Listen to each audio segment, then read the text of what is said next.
done for me lately? It's Coons. What have y'all done for us lately? And if there's no answer, the only thing we owe them.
Welcome. It's Friday night, and usually I don't do much shows on Friday night, but it's Good Friday night and a special Friday night to have this particular guest on, and knowing that this is what we call the holiday season between Thanksgiving and New Year's.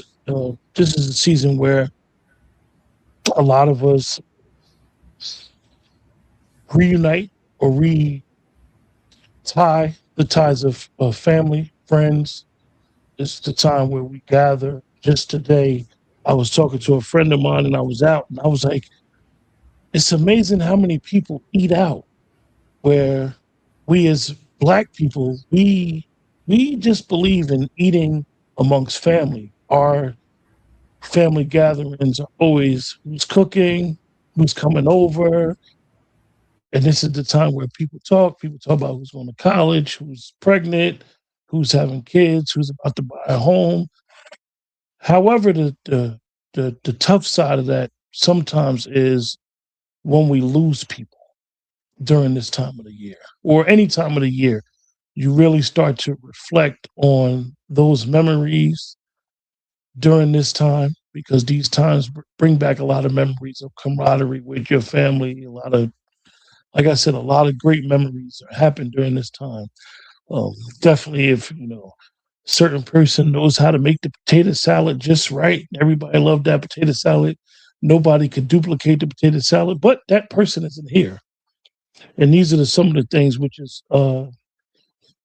sometimes we take it for granted as Black people, these cultural things that we have until we start getting older, until people start moving on, that these are precious moments. A lot of the history is shared during the moments, family history, and so forth and so on.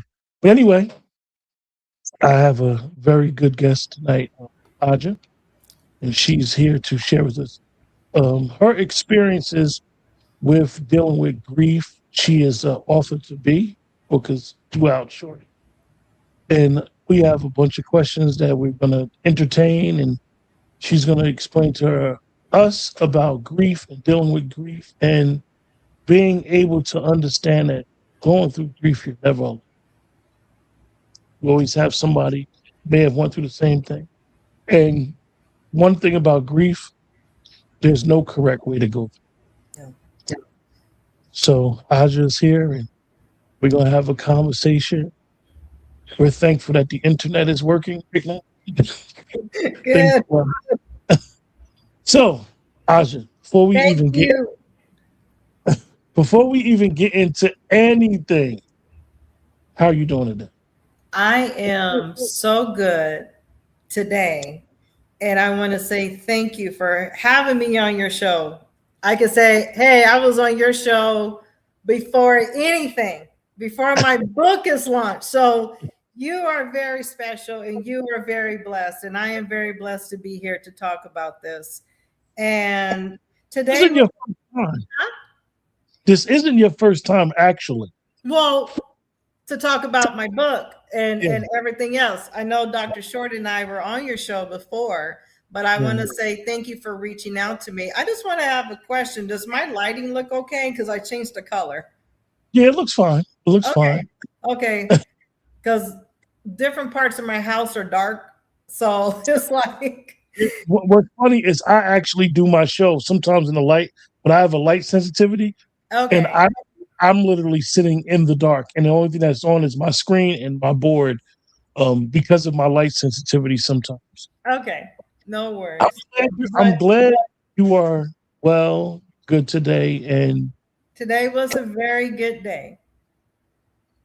And I will say that every day is different, especially during holiday season where, so a background with me in 2023, July 5th, my mother passed away with terminal cancer.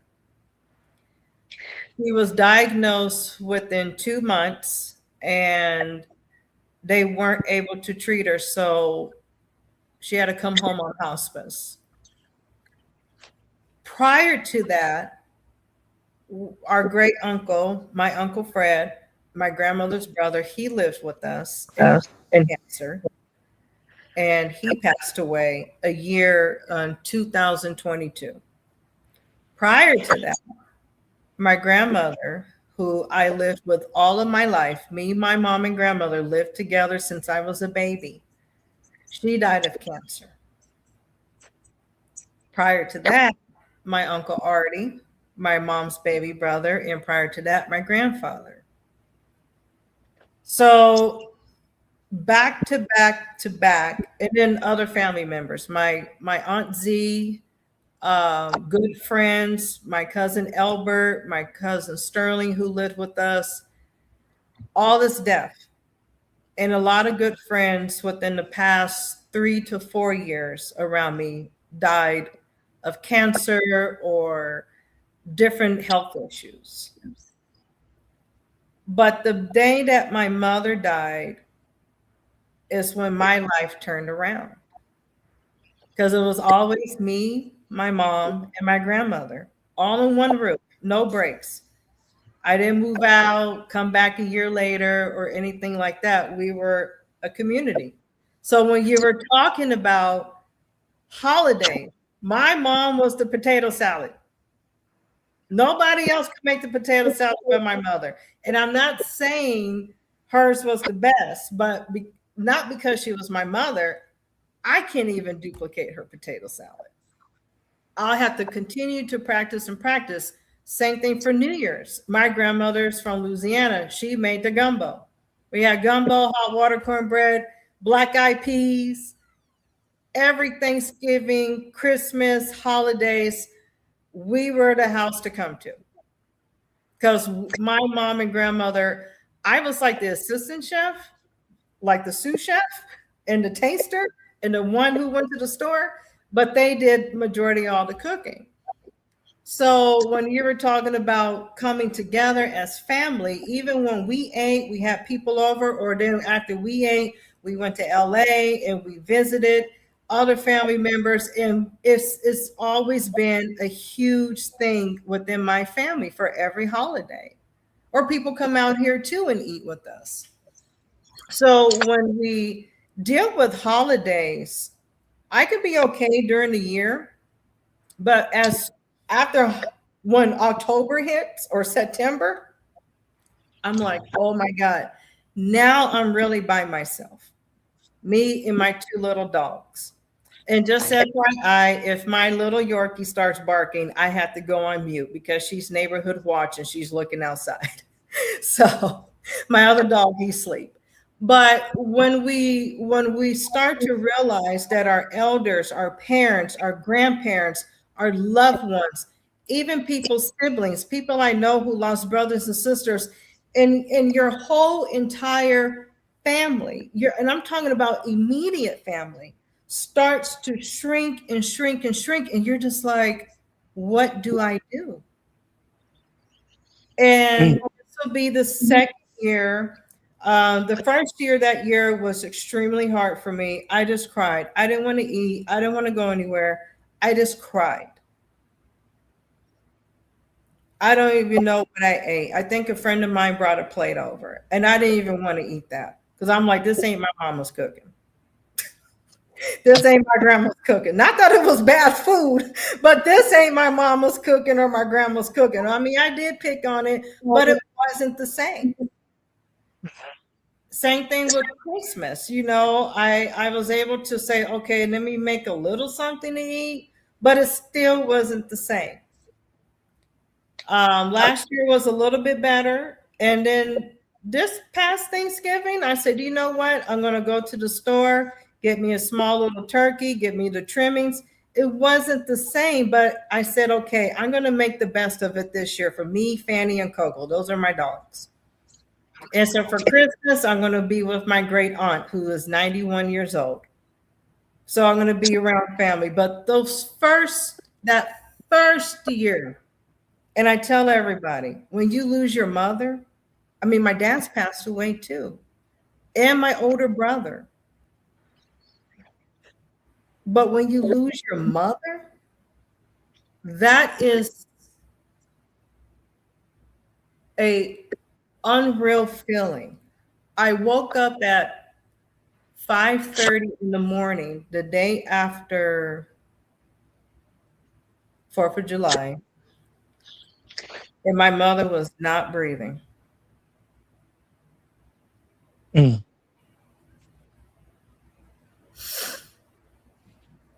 And I immediately called 911. The hospice nurse, she was already coming that day. And I immediately called 911. I had four dogs at the time. They're running around. I'm panicking. And the lady said, I need you to stay focused. Put your hand by her heart and start pumping. And I said, she says, the door open. I said, no. I ran. The room is like not that far from the front door. It's the downstairs room.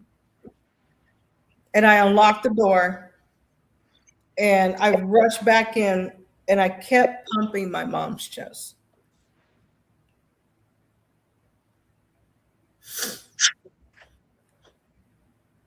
And I heard the paramedics and they came. I told them, come right in. My dogs don't bite, they're little dogs.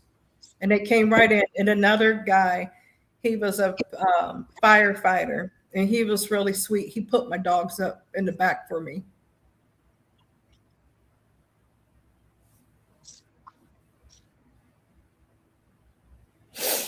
And they told me, let's work on your mom. And I sat on the stairs so I could see inside the room. And then I finally went to go sit on the couch. And one of the firefighters came over to me and said, I'm sorry. Your mother's gone.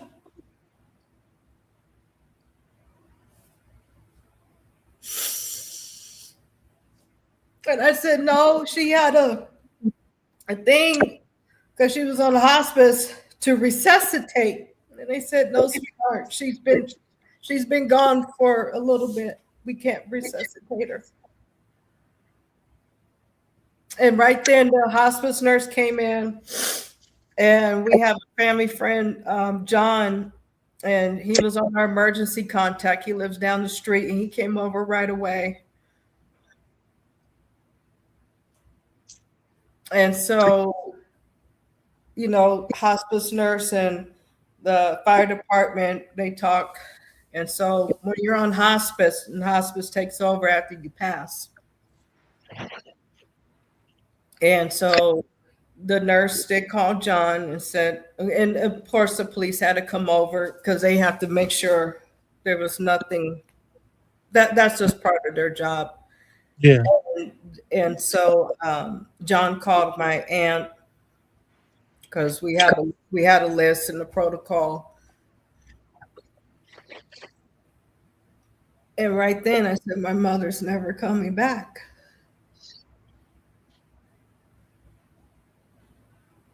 So for 44 years, that time I was 44 years old when my mother died. My life ended and began.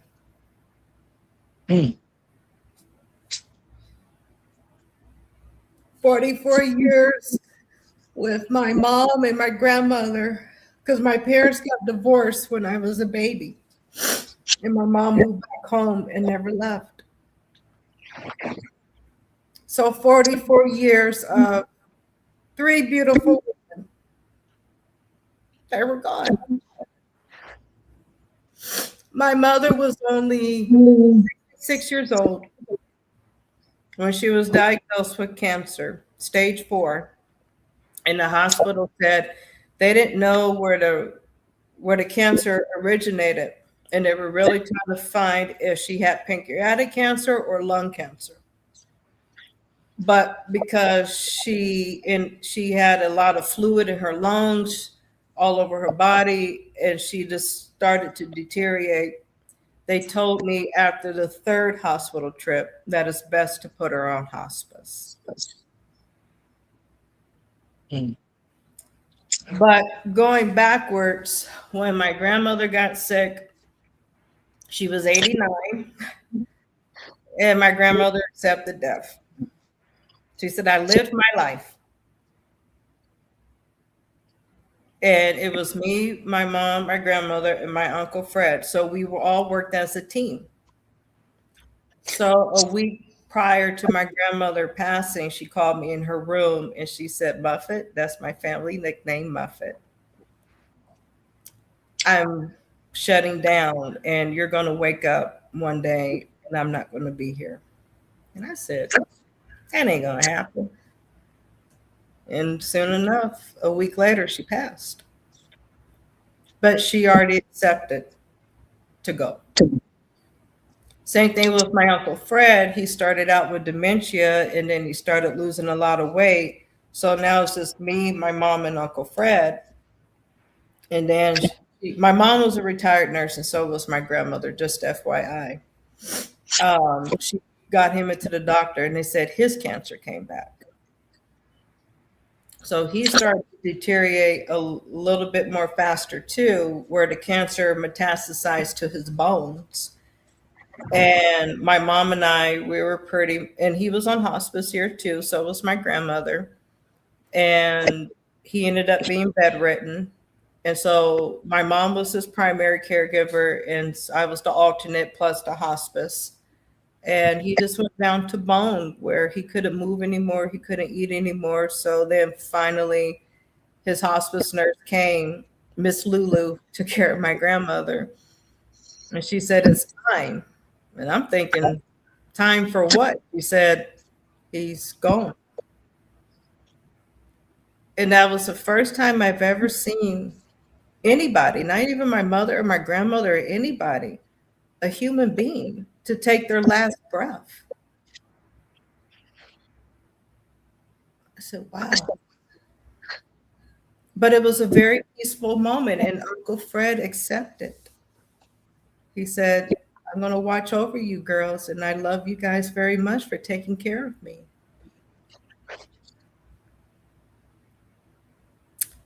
So now it's just me and my mom and our little dogs. And one day my mom, she was having problems breathing. And I said, let's go to the doctor. Let's go to the hospital. Let me tell you, doctors and nurses make the worst patients. They really do. And they admit it too. Grandmother was an RN. Yeah, and they admit it too. We're the worst patients. So this went on for a few months until one day I heard her banging on her bedroom wall. And I said, what's going on? And she's like, and so I called 911. And so long story short, they came right away.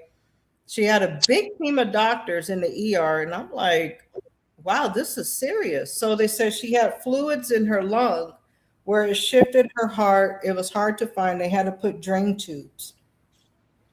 And so they said, we're going to keep her in for about a week.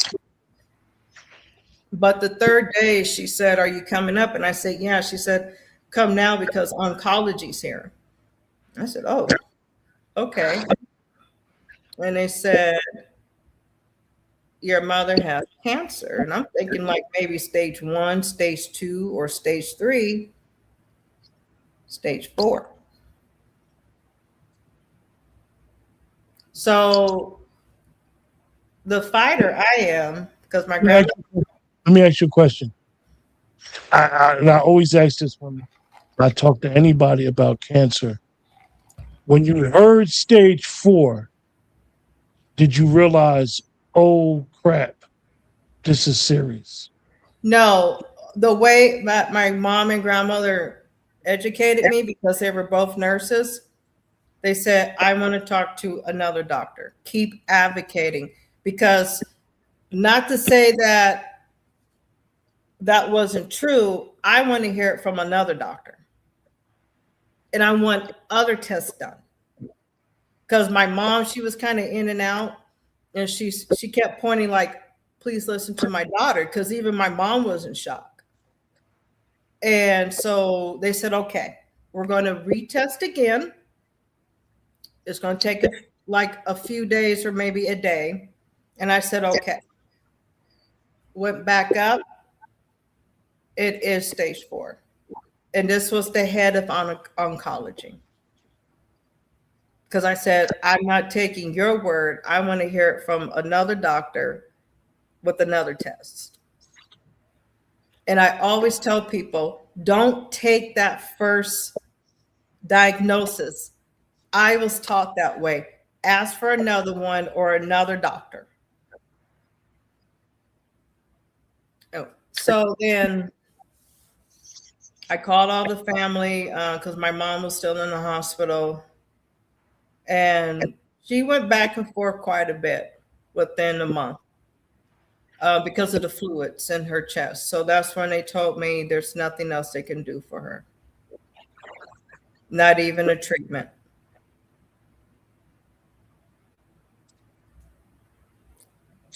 My mother, she was able to eat, but then she wasn't able to. So what the hospice nurse and I did, because hospice covered the insure, the insure in the bottle. So my mother was very big on like sherbets and ice creams and puddings. So I will make her an insure smoothie with sherbet.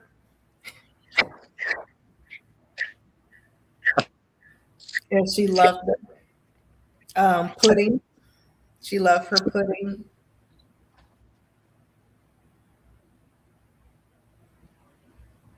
Same thing with Uncle Fred. We had to feed him because the bone cancer, he couldn't lift up anymore. And this made her comfortable.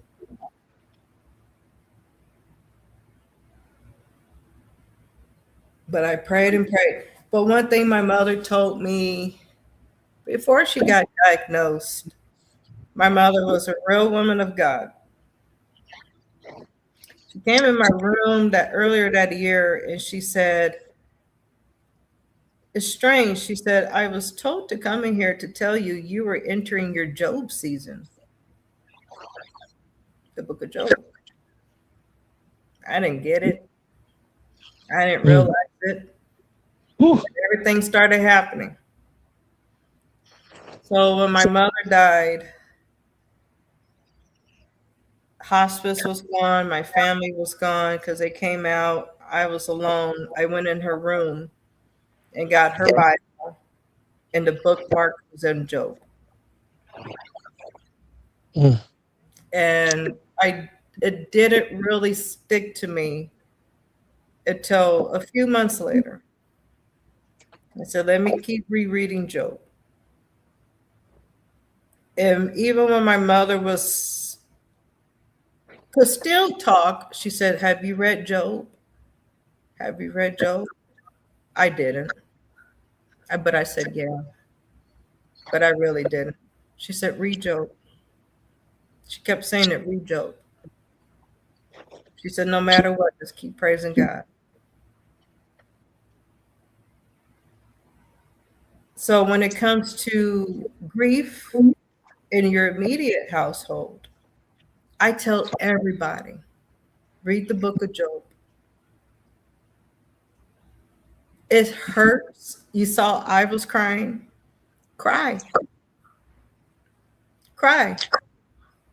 But what I also do to rejoice and to praise and to sing, I play. My mother loved music. She did listen to a lot of gospel music. Aretha Franklin's gospel album. I play that. Christmas music, everything.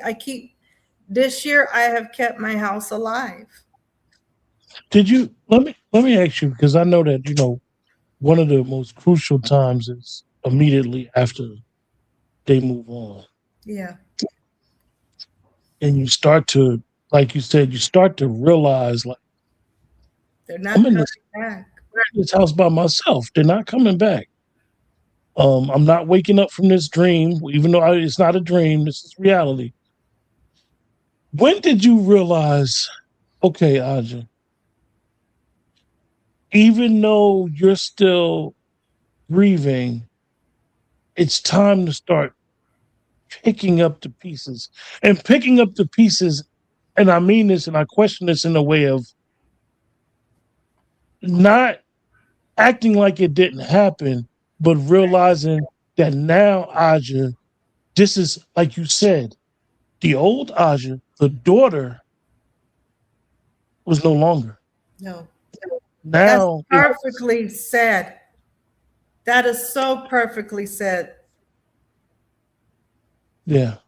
When did you realize that? What clicked in you? What like, when did that light go off? I kept getting darker and darker. Everything was just so dark around me. And I do talk about this in my book. I wanted to check out. I had wrote everything down. And I had 3 dogs. I said, don't take them to the shelter. Here's the rescue group. And I cried for a week. And I said, I can't take this pain.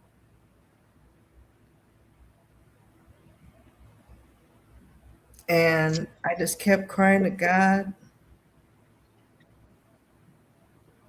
until I was crying so hard where I did feel the Holy Spirit and say, it's time to go ask for some help. And I called the Veteran Suicide Hotline. Mm. And it was a really nice gentleman who let me cry and tell him everything. And he said, I can get a team to come to your house right now and pick you up to admit you. I said, I have nobody to take care of my little dogs. I had to think of my little babies. He said, okay. He said, how about this? All right, can you calm down for me? I said, I'm getting it. He said, do you have any weapons in the house? I said, nope. He said, I want you to lay down, and I put everything in, and I'm going to have the medical team contact you early in the morning because you are now high alert. And they did. They contacted me about 7 in the morning to do an on the phone intake. And that's where I started my mental health treatment through the VA. They put me in a beautiful grief group, another group, a women's group, and then I had a one-on-one with my psychiatrist. So let me ask you now, prior to this, I know you have extensive military experience. Military's been all throughout your family. Your grandfather, Tuskegee Airman. My grandfather was a chief, master sergeant. He fought 3 wars. Then my great uncle's a Tuskegee Airman. My grandmother served in the Air Force. My great aunt was a lieutenant colonel. She was a doctor. Many military family on both my mom and dad's side. So let me ask you, right? Because we always hear these things about the VA. I grew up not far from a VA hospital.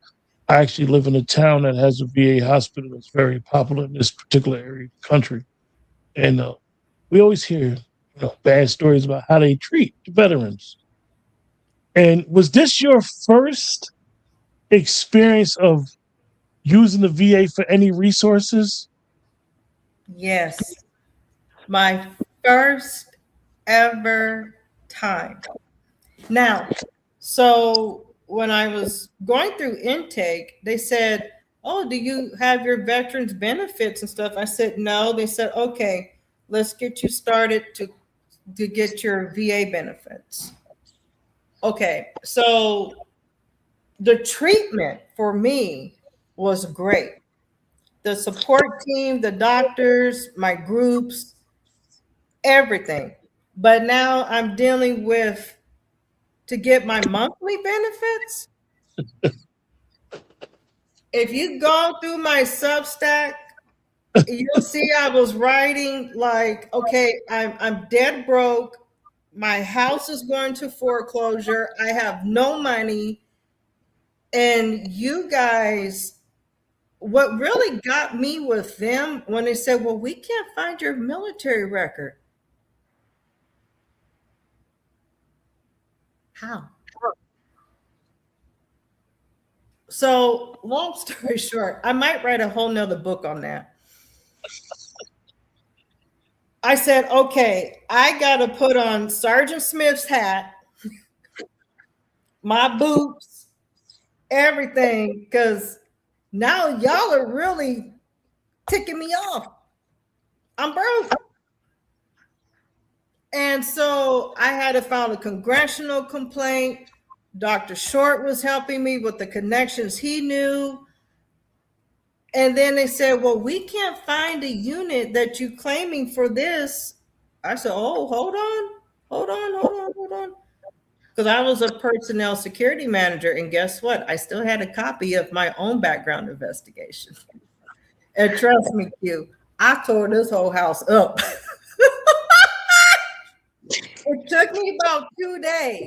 But I can hear my mother and everybody said, look in that room, look in that folder. And I'm like, okay, I know I'm not schizophrenic or anything, but I'm listening to like, look here, look there, look there, look there. So finally, I'm looking through all my room. I'm looking into the other bedroom because that's like the quote unquote office. And then I was like, I didn't check this downstairs room. I knew we brought some boxes downstairs.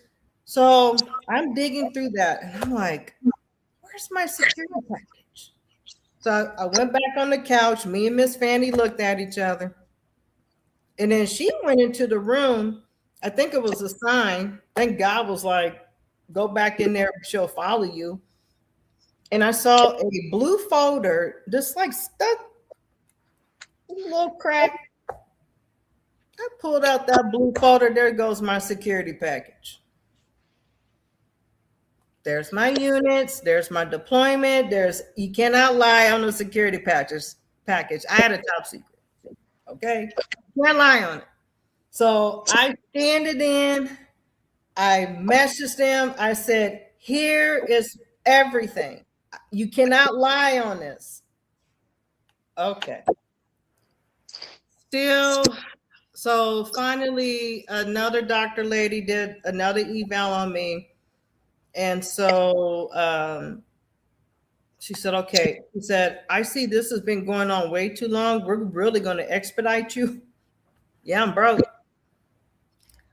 So God told me, do not call these people for a week or 5 or 4 days. Because I was calling them every single day. What's my status? What's my status? So finally, I got that nudge. Call them. I got my VA. I got my VA benefits. Now I'm fighting them again for my increase. So it's a constant battle to fight for what you went through, what you earned. And I tell everybody, do not let it slack and don't give up on that. So with all that, you got this going on. You got the freshness of mom's passing going on. You're starting to pick your pieces back together. And I'm quite sure that, because I've been through certain experiences in life as well. that sometimes when you get resistance and you know that you're a fighter, these situations actually may turn into purpose. And that's And what happened. I got purpose. And I was telling this to my one-on-one doctor. She's amazing. And she said, Aja, you need to really write a book. I was like, I don't know. I'm just trying to get my life back together. Now I got some money coming in, not a whole lot like it used to be, but I'm way further than what I used to be. Now I'm like, okay, I'm okay. And I'm working to be much better. But then I kept, even my cousin, my oldest cousin, she's the oldest in the family. She's been through things because she took care of her mom majority of all her life. My Aunt Z, she passed, but she said, you've been through way more than anybody I've been through, that I know that's been through. She said, you should write a book. I'm like, I don't know. We'll see. And I kept hearing this when I tell people my story and everything. They're like, write a book. So finally I said, okay, I'm going to write Faith and Perseverance, because they have to go together. You can have all the faith in the world, but if you're not fighting, if you're not putting that into works, God wants to see you work. And when God saw me going through here, he was like, okay, I see this girl getting it back. She's coming back. I see Miss Hawkins and Miss Smith, Bunny and Deborah. That's my mom and they got to fight her. She's coming back to who she was. But now I'm fighting for me. All my life, my mother and grandmother were my cheerleaders. They would pray over me. They will help me fight. They would do everything. But now my whole reliance is with God. I don't have my mother and grandmother saying, who do we call? What do you want us to do? We're going to help you fight or anything like that. Now it's just me and God. God and me. Till this day. I now wake up early. I wake up at 6 a.m.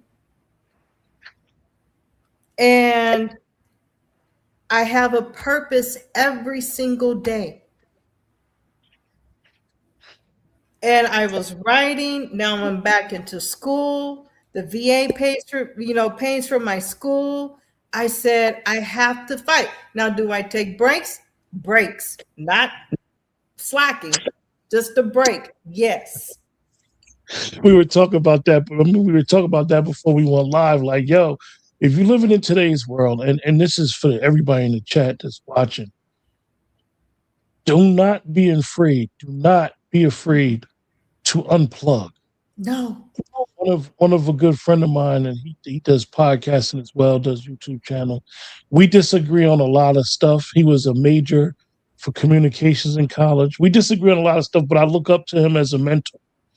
And hopefully one day I'll bring him on the show. He, in marketing, when he was in college, he would always come home and give the younger guys like myself some information.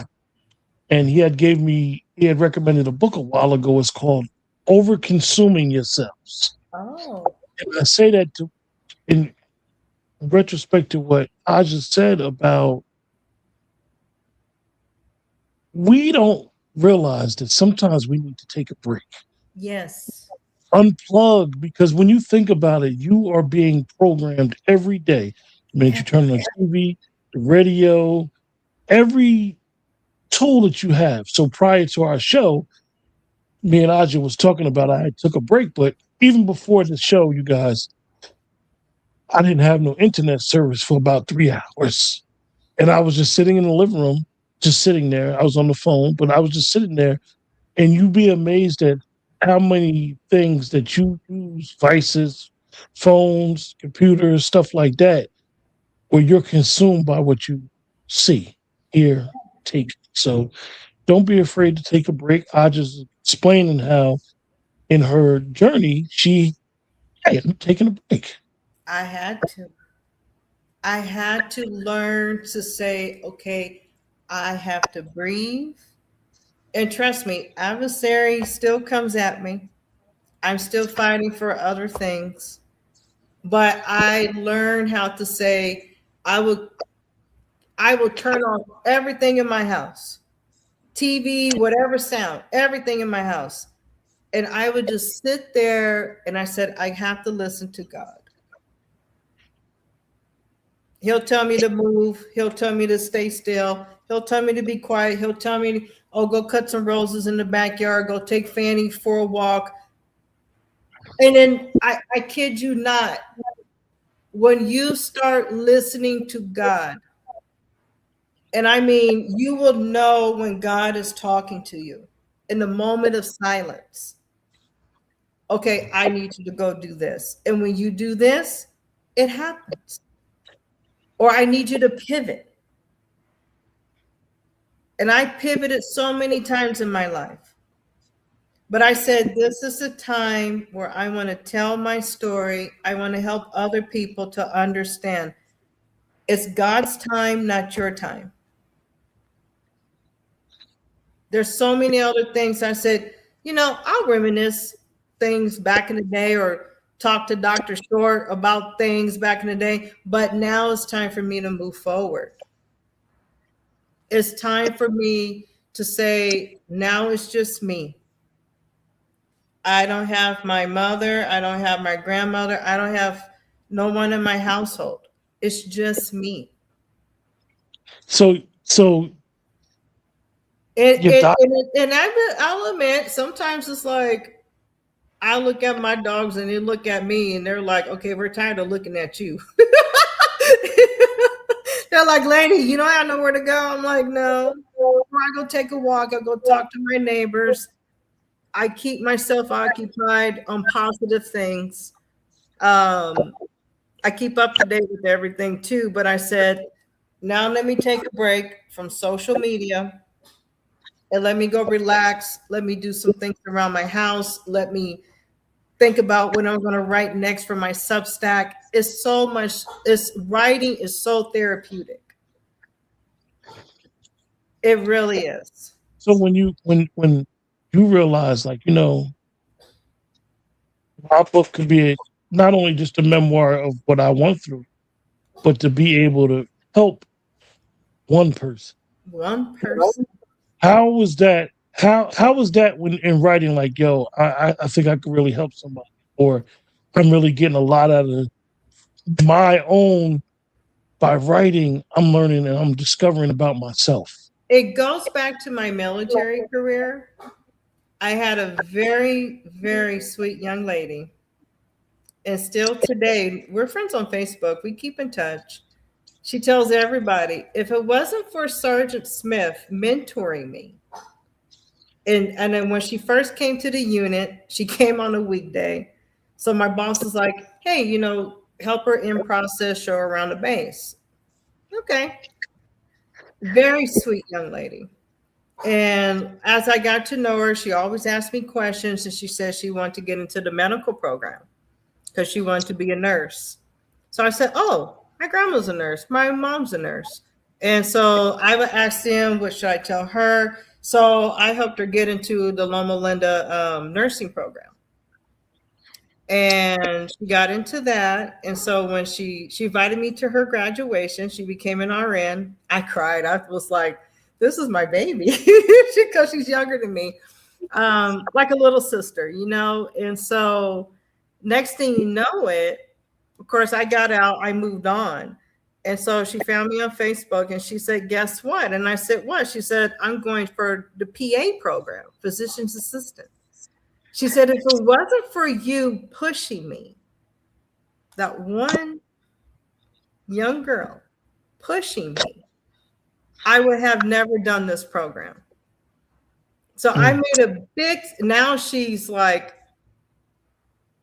working on her PhD, all this great things in the medical field.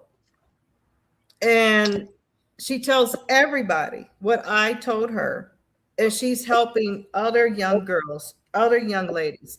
So if you can make one impact on one person, now trust me, I've helped other people too. But her, I made sure she was on a straight line, everything else when she came into the unit. Now, don't get me wrong, I mentored other people too, and they all gave me accolades, but daily, Sergeant Daly, I really took her underneath my wing. Do you And think?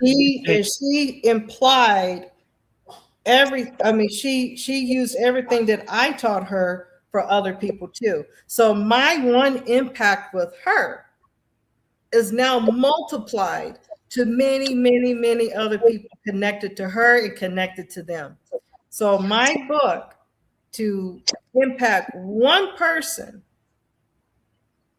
and read it and listen and read the Bible scriptures that I put in my book, will help other people as well as a domino effect.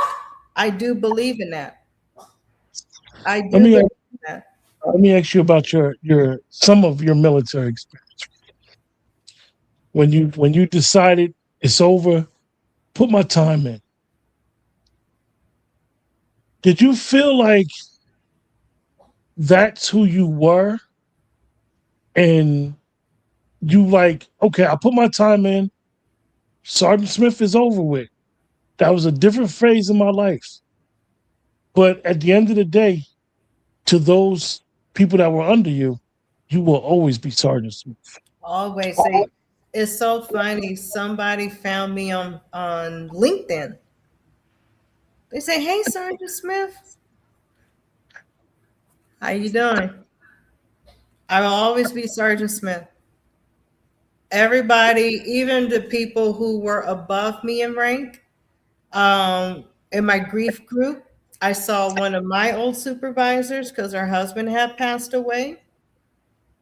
And she was shocked to hear about my mother because she knew her. And we all know each other.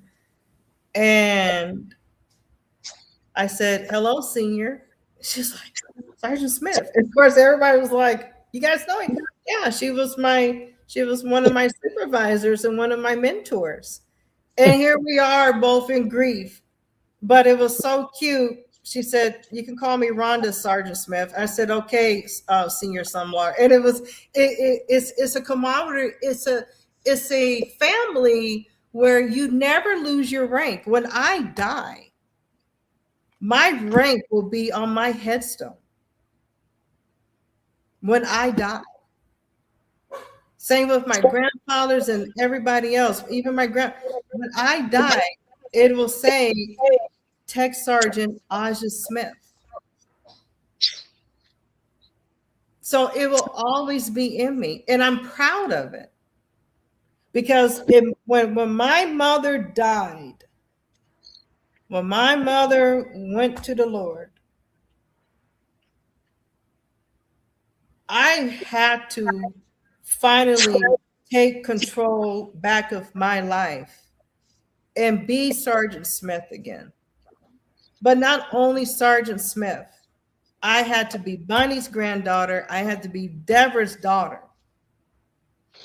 The two women who really taught me how to fight. Do you have those? Do you have those visions even to today, where, like you said, you'll be doing something casual and be like, you hear your grandmother's voice, like, "Now, I told you to do such and such," and then and then you ask yourself, like, "Damn, am I acting like my mother? Like, I'm doing the same thing she's doing." Like, how does those moments? What do those moments do for you when you feel them? When you have them? Now I laugh. I laugh. It was something funny that happened here maybe like 2 weeks ago. And I was like, I can hear my mother laughing. It was something silly I did, like personally at home. I can't remember, but I said, I can hear my mother. I can hear it. I can feel it. I can't hear, I can feel it. You know? It's like I said, my mom and grandmother were the cooks. So now I'm like, okay, I'm not cooking like how they did because I would be gaining a whole bunch of weight. So it's just me. So I make my little dinner and stuff, and I start playing music, and I could really feel my mother saying, "Look at Muffet in the kitchen." What are you trying to do? I was just, yeah, like, what's she trying to cook? I could really feel my mom, and I could feel my grandmother. Like they're just like, look at her in the kitchen. Because, like I said, I was sous chef, and I was the one who went to the store, and I was the taster. My job was to set the table and clean the dishes. Now, trust Yeah. me, I saw how they made different dishes and things like that, but I know it will not be to their, especially my grandmother's cornbread dressing. It's like that was a process. One day, but it's just me. But anything, like when I was making my little Thanksgiving meal, whatever I was cooking up, I was like, it's just me. I'm eating it. I like it. I'm not hungry. I could just feel my mother laughing, like, look at her in the kitchen, thinking she could cook. Do you think that those lessons that your grandma and your mom gave you, when you look back at it now, the lessons that they taught you, did they prepare you for this moment? Yes and no. I was not prepared for my mom to die that suddenly and quickly. Like I said, my mother was a very big woman of God. But I looked back, my mom was afraid to die. As she started to deteriorate more, she would cry. And she said, can you just leave me alone? And I respected it. My grandmother prepared me many times. My grandmother was a realist. She did not sugarcoat anything. I remember, as far as I can remember, even as a little girl, she said, Muffet, I just want to let you know I won't be here forever. So that always, you remember Stanford the Son, where he said, I'm having a heart attack. That was my grandmother. I'm having a heart attack. It was like, okay. Every day she was having a heart attack. It was like, okay. But she was very real. My grandmother did not sugarcoat. Well, she didn't feel well, and her health started to decline. But that day when she called me into her room and said, I'm dying, she wanted to make sure I realized that when you saw my grandmother, you saw me. We were two peas in a pod. We were more alike. My mother and my grandmother were the yin and the yang. I hope that makes sense. Mm-hmm. I was in the middle, but it was always my grandmother. We come in your house, it's me. We go to the store, we're together. We go, not that my mom and I, we didn't do anything together, but my grandmother at that time growing up, she worked like the night shift and my mom worked the day shift. So during the day, my grandma, we went everywhere. I mean, even when we lived in LA, pick and save, we had a garden, the community garden. When we lived in Carson, we go to Compton, we go here, we go there, anywhere. You always saw me and my grandma. And my mom worked during the day, my grandma worked at night. But she wasn't a big sleeper. She was like 4 hours of sleep, she's up. So preparing to fight, yes. It took me a while to say, I have to fight. I have to fight. they both taught me, especially my grandmother. She said, never take no as an answer. Don't let anybody tell you something different. You have to fight. And in the military, I had to fight. I had to fight for myself. I had to fight for other people. I know regulations. I will research something so detailed. If I know that you are BSing me, I will tell you that and give you the quote from a regulation. Or research, and I will call you out politely.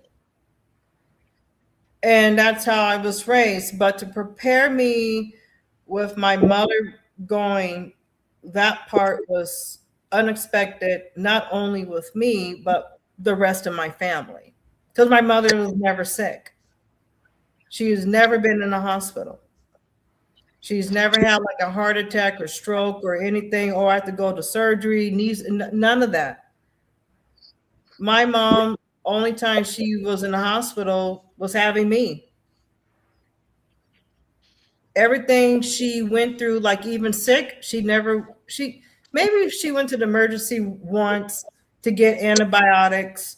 Even we experienced COVID.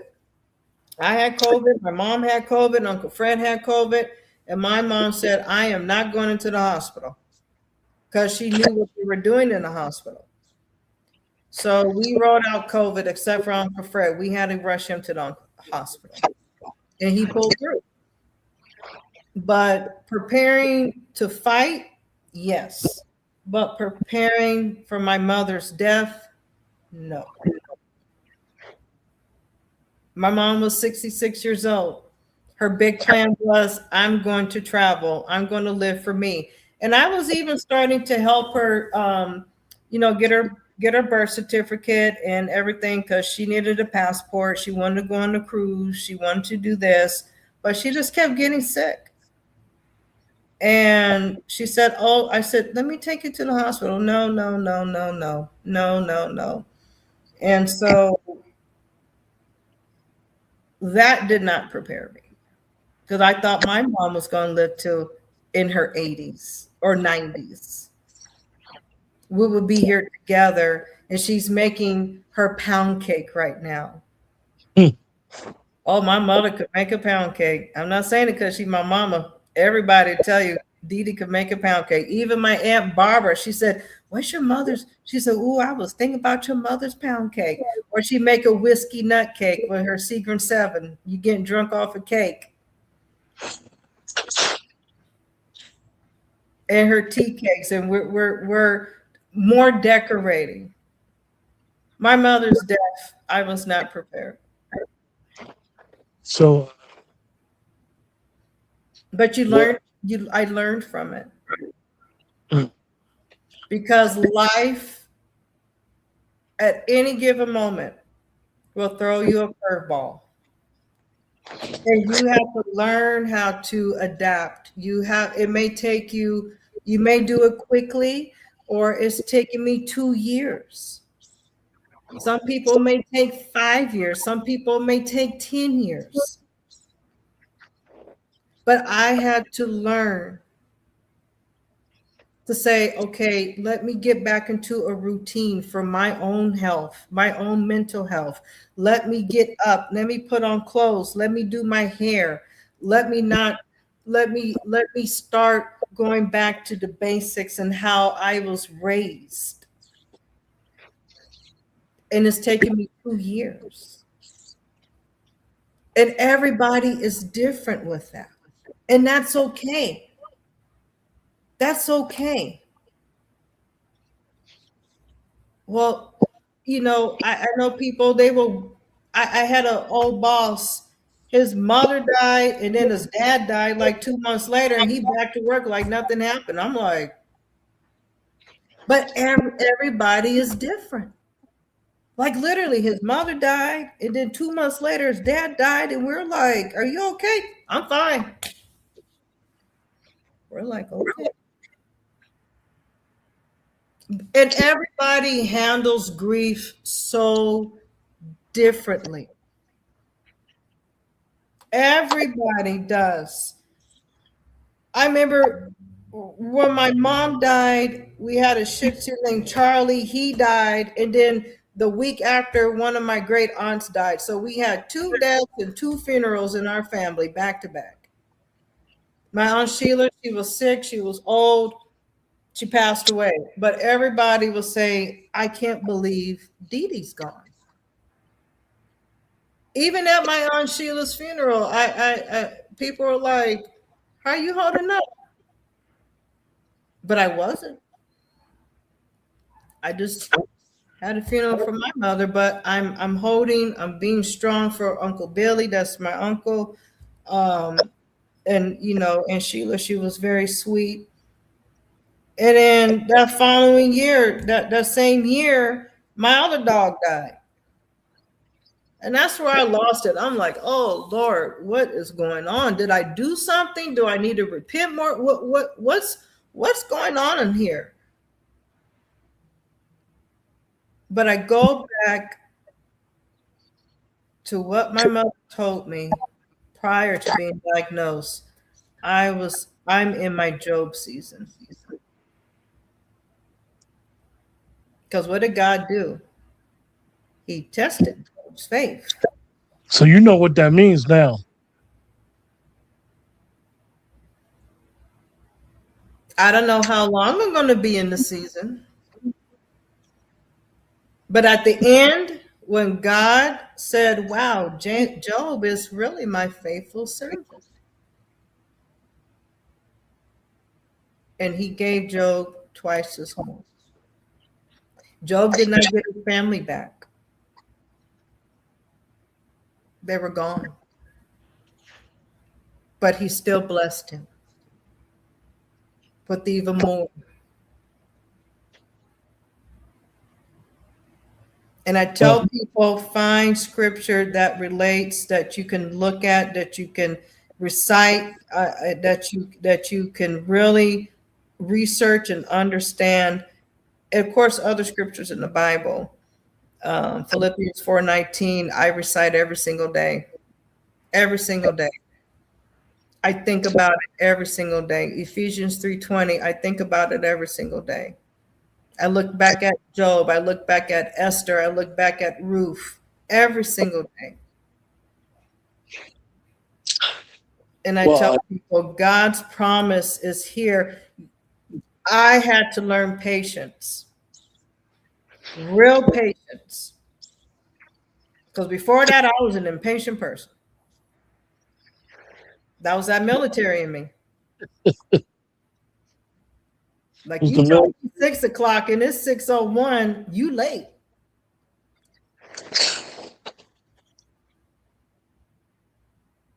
But every grief, I'm telling you, every grief, does it still hurt?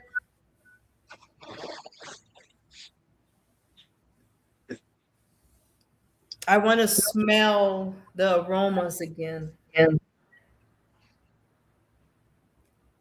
I said next year I'll bake. Next year I'll bake. It's baby steps. My grandparents, their home, right? In their home, they had a pine tree. Like, it would smell as soon as you start walking on the walkway. We said pine tree. So my grandfather passed away during COVID. Oh, I'm sorry. In Florida, about 6 months ago, I smelled a pine tree at work.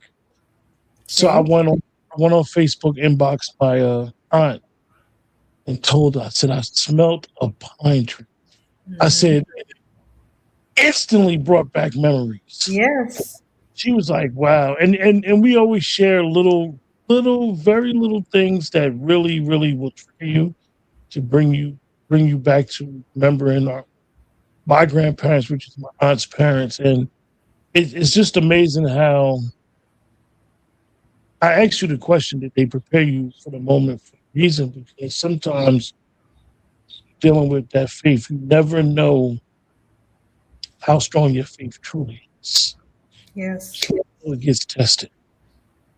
And then it's like, oh, I'm not as strong as I thought I was. or I'm able to bear more in regards to this situation. It's it's truly amazing. Like you said, the hurt doesn't go away, the grief doesn't go away. You know, I talked to one of my close friends. We talk about grief. We always share like, yo, grief. And definitely, in today's world, nobody is supposed to show their emotion, but Right. grief has no explanation. You can grieve somebody until you're gone, and it's Yeah. so it's okay. It's truly okay. But Aja, would you like to give us something before we close out to go with? Yes. I want to say this, having this conversation with you, and to everybody who's watching, who's going to watch, this has been a big blessing to even express verbally, not on paper, but verbally, about my experience about grief and losing your loved ones. It's hard during the holiday season. It really, really is. Like I said, I just got 2 dogs here. you know. So when you're living at home for 44 years to now you're just you and your 2 dogs, it's hard. It's hard because I remember that next day after my mom passed, I made a full pot of coffee. And I'm like, because I'm used to making the full pot for everybody in the house. Even after my grandma died, we had my Uncle Fred, and then even with my mom, we made a good half of, but I made a full pot of coffee. I'm like, I can't drink all this coffee.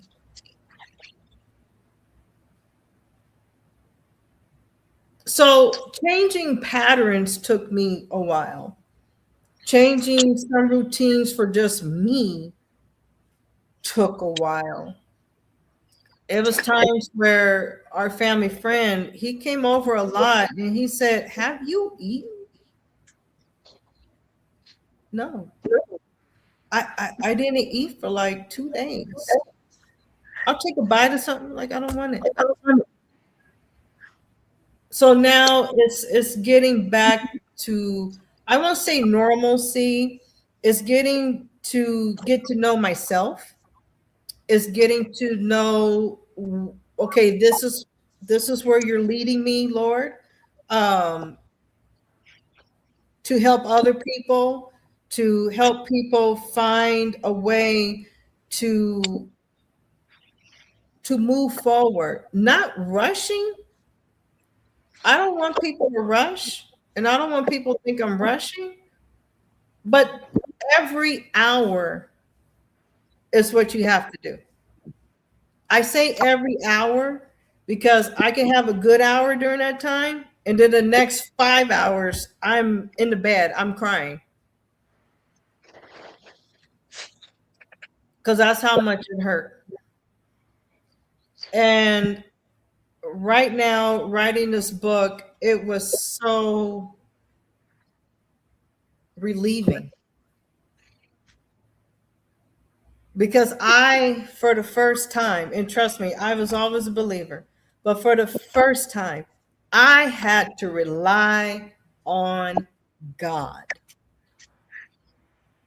Not my mother, not my grandmother, mainly the 2 women who raised me for 44 years. This time is just God. Thank you, Greg. Greg is my friend. It's just God.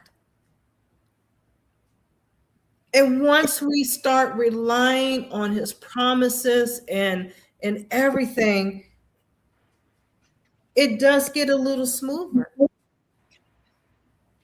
Everything that my mother and grandmother taught me, my grandfather, everybody around me who I loved and dear and I miss so much, they taught me to be strong. But God taught me how to be who I am while I'm weak.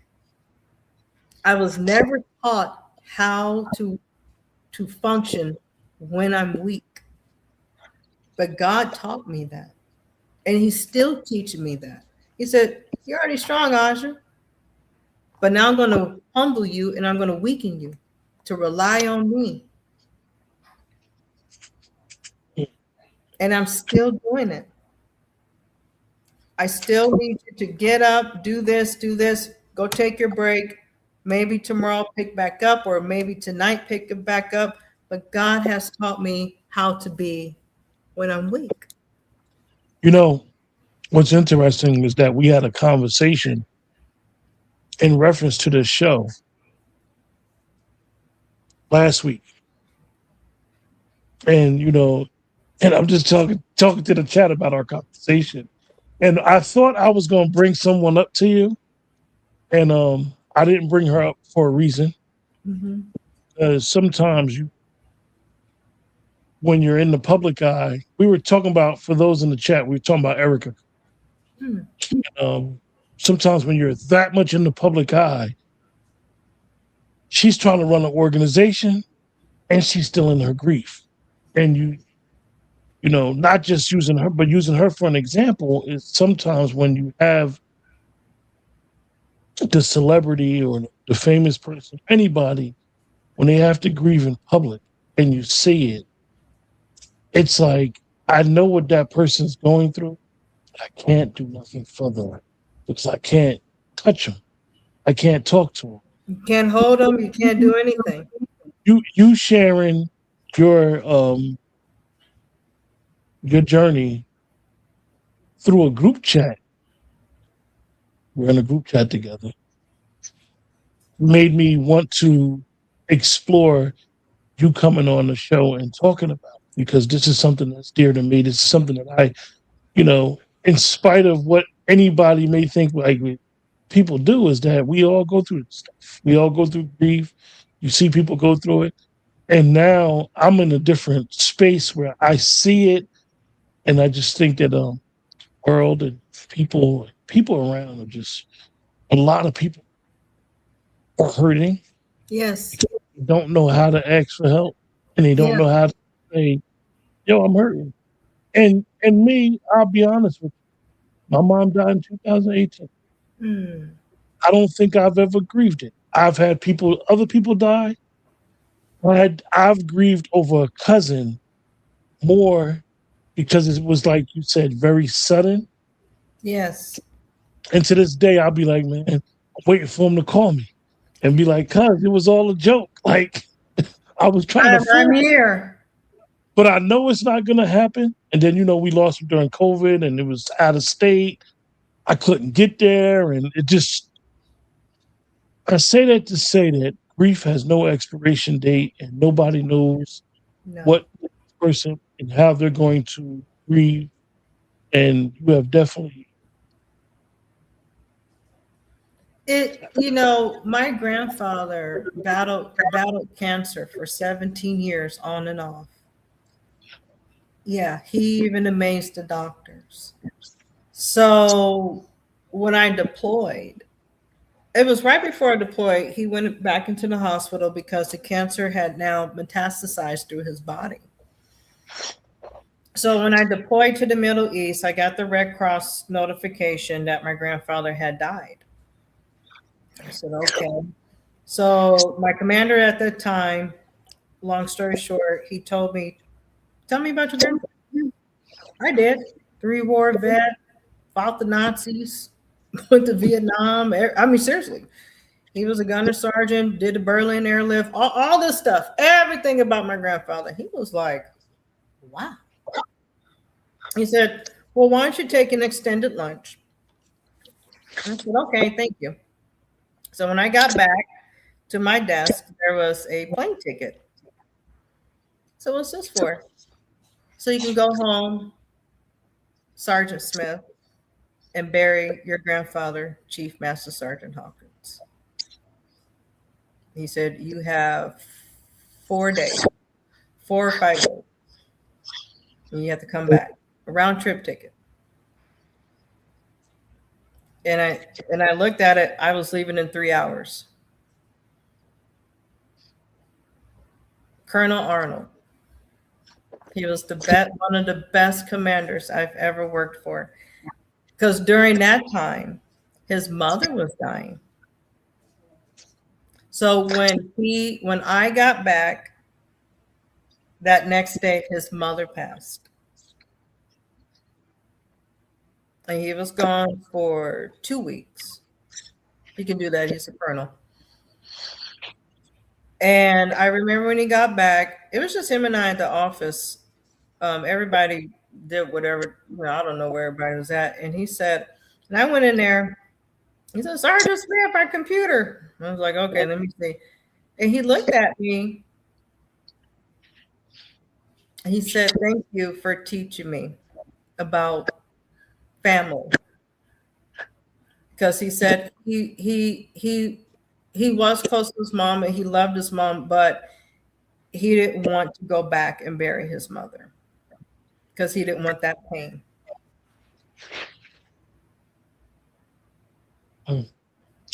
Here's a full bar colonel telling an enlisted me.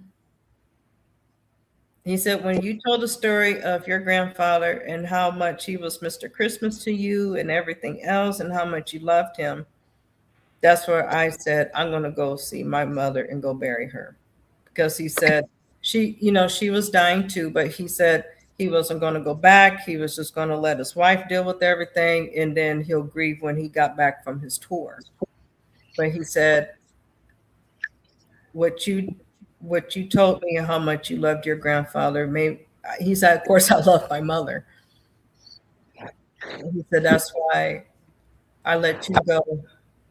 And then he said he was going to go back. Yeah. And thank you and your family. Thank you. With that, we're going to close out. And you guys will see Aja again soon. Yes. Might not be conversating about this, but you'll see her soon. Some different other topics, but grief in the holidays, I want to tell people, put on the favorite music. My mother would put on the Temptations, of course, Mariah Carey, Donny Hathaway. I play it, and I play more music in my house. My mother loved to listen to music and watching old movies. It took me a while to do all of this, but it feels so good. It feels good. And like I said, I just can't wait until Christmas Eve. My cousin's coming. I'm going to see my great aunt for Christmas and my rest of my family. And always remember, you are not alone. You are not alone. It may feel lonely, but you're not alone. Well, I don't have nobody in my house, me either, but guess what? I'm not alone. I refuse to let the memory just fade away. That's why I wrote my book, and I'll be writing more about my family. With that, take care. Thank you.